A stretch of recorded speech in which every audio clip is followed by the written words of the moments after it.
ദുബായിൽ തീപിടുത്തം, ആളപായം ഇല്ല. മറീനയിലെ അലബ്ദുർ ഗ്രാൻഡിന് സമീപം നിർമ്മാണത്തിലിരിക്കുന്ന കെട്ടിടത്തിലാണ് ഇന്ന് രാവിലെ തീപിടുത്തമുണ്ടായത്.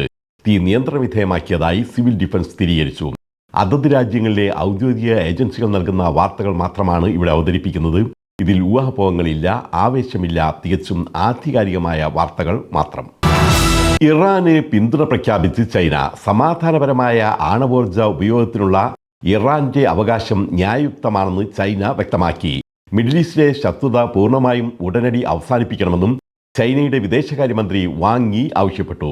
ഇറാനിയൻ വിദേശകാര്യമന്ത്രി അബ്ബാസ് അറാക്ചിയുമായുള്ള ചർച്ചകൾക്കിടെയാണ് അദ്ദേഹം ഇക്കാര്യം വ്യക്തമാക്കിയത്. ഹോർമൂസ് കടലിടുക്ക് എത്രയും വേഗം വീണ്ടും തുറക്കണമെന്നും വാങ് യി ആവശ്യപ്പെട്ടു. പ്രോജക്ട് ഫ്രീഡം നിർത്തിവെച്ചതായി അമേരിക്ക. US സൈന്യത്തിന്റെ ഹോർമൂസിലെ പ്രോജക്ട് ഫ്രീഡം ഓപ്പറേഷൻ താൽക്കാലികമായി നിർത്തിവെച്ചതായി US പ്രസിഡന്റ് ഡൊണാൾഡ് ട്രംപ് അറിയിച്ചു.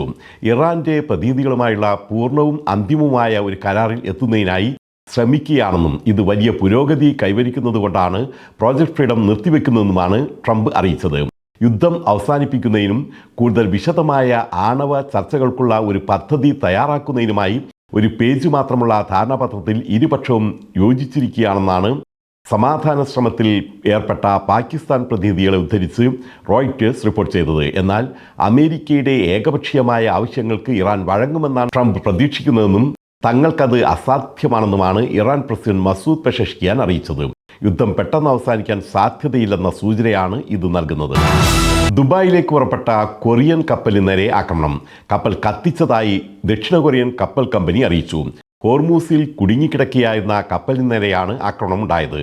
ഇറാനാണ് ആക്രമണം നടത്തിയതെന്നാണ് ട്രംപ് അറിയിച്ചെങ്കിലും കപ്പൽ തുറമുഖത്തേക്ക് തിരികെ എത്തിച്ച് പരിശോധിച്ചാൽ മാത്രമേ തീപിടുത്തത്തിന്റെ യഥാർത്ഥ കാരണം സ്ഥിരീകരിക്കൂ എന്ന് ദക്ഷിണ കൊറിയൻ വിദേശകാര്യ മന്ത്രാലയം വ്യക്തമാക്കി. കപ്പൽ മറ്റന്നാൾ രാവിലെയോടെ ദുബായിൽ എത്തുമെന്നാണ് പ്രതീക്ഷ. ഹോർമൂസിലൂടെ സഞ്ചരിക്കുന്നതിനിടെ ഫ്രാൻസിന്റെ ഒരു കപ്പലിന് നേരെയും ആക്രമണമുണ്ടായി. ആക്രമണത്തിൽ ജീവനക്കാർക്ക് പരിക്കേൽക്കുകയും കപ്പലിന് കേടുപാടുകൾ സംഭവിക്കുകയും ചെയ്തതായി ഷിപ്പിംഗ് കമ്പനി അറിയിച്ചു. ഇന്ത്യൻ രൂപയുടെ മൂല്യം കുത്തനെ ഇടിഞ്ഞു. ഒരു UAE ദിർഹമിന് ഇന്ന് 25 രൂപ 92 പൈസയാണ് മൂല്യം. ഇന്ത്യൻ രൂപ, പാകിസ്ഥാൻ രൂപ, ഫിലിപ്പിയൻ പെസോ എന്നിവയുടെയെല്ലാം മൂല്യം ഇടിഞ്ഞത് UAEയിലെ പ്രവാസികളെ സംബന്ധിച്ചിടത്തോളം ആശ്വാസകരമാണ്. പുതിയ സർക്കാരിൽ പ്രതീക്ഷ അർപ്പിച്ച് ഗൾഫിലെ പ്രവാസികൾക്ക് ഈ ഗവൺമെൻറ്റിൽ ഒരുപാട് പ്രതീക്ഷയുണ്ട്. വമ്പിച്ച ഭൂരിപക്ഷത്തോടു കൂടിയാണ് ഈ സർക്കാർ അധികാരത്തിൽ വരുന്നത്. അതുകൊണ്ട് പ്രവാസികളുടെ എല്ലാ കാര്യങ്ങൾക്കും ഈ ഗവൺമെൻറ് മുൻപന്തിയിലുണ്ടാകുമെന്ന് ഞങ്ങൾ വിശ്വസിക്കുകയാണ്. കഴിഞ്ഞ സർക്കാർ പ്രവാസികൾക്ക് വാഗ്ദാനങ്ങൾ ഏറെ നൽകിയിരുന്നെങ്കിലും അതൊന്നും നടപ്പിലായില്ലെന്നാണ് അവർ പരാതിപ്പെടുന്നത്. ആദ്യം മുഖ്യമന്ത്രിയായിട്ട് വന്ന പിണറായി വിജയൻ ദുബായിൽ വന്നിട്ടൊരു പ്രഖ്യാപനങ്ങൾ നടത്തിയിരുന്നു. ആ പ്രഖ്യാപനങ്ങളിലെ ഒരു സിംഗിൾ കാര്യങ്ങൾ പോലും നടത്തപ്പെട്ടില്ല. പിണറായി വിജയൻ പണ്ട് വന്നപ്പോൾ ഒരുപാട് കാര്യങ്ങൾ പറഞ്ഞിരുന്നു. അതുപോലെ ആകരുത് ഇപ്പോൾ വരുന്ന പുതിയ ഗവൺമെൻറ്. പുതുതായി വരുന്ന സർക്കാരെങ്കിലും പ്രവാസികൾക്കായി ഏറെ കാര്യങ്ങൾ ചെയ്യുമെന്ന പ്രതീക്ഷയിലാണ് ഗൾഫിലെ പ്രവാസികൾ.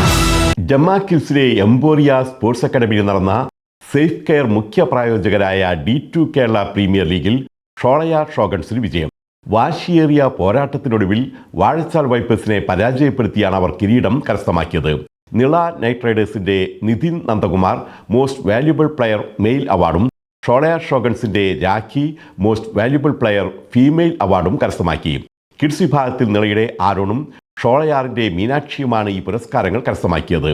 നിളയുടെ നിതിൻ നന്ദകുമാറാണ് ബെസ്റ്റ് ബാറ്റ്സ്മാൻ, ഷോളയാറിന്റെ ജിതിൻ ബെസ്റ്റ് ബൗളറും ഷോളയാറിന്റെ തന്നെ ഹരികൃഷ്ണൻ ബെസ്റ്റ് ഫീൽഡറുമായി. ടൂർണമെന്റ് കമ്മിറ്റി ചെയർമാൻ ജോസ് പോളിന്റെ അധ്യക്ഷതയിൽ നടന്ന ചടങ്ങിൽ UAE നാഷണൽ ടീം ക്യാപ്റ്റനായിരുന്ന CP റിസ്വാൻ വിജയികൾക്ക് സമ്മാനങ്ങൾ വിതരണം ചെയ്തു. കഴിഞ്ഞ 1.5 മാസമായി ദുബായ് എംപോറിയ സ്പോർട്സ് അക്കാദമിയിൽ നടന്ന safe care D2 Kerala premier ലീഗിന്റെ മീഡിയ പാർട്ണർ ചാനൽ 5+ ആണ്.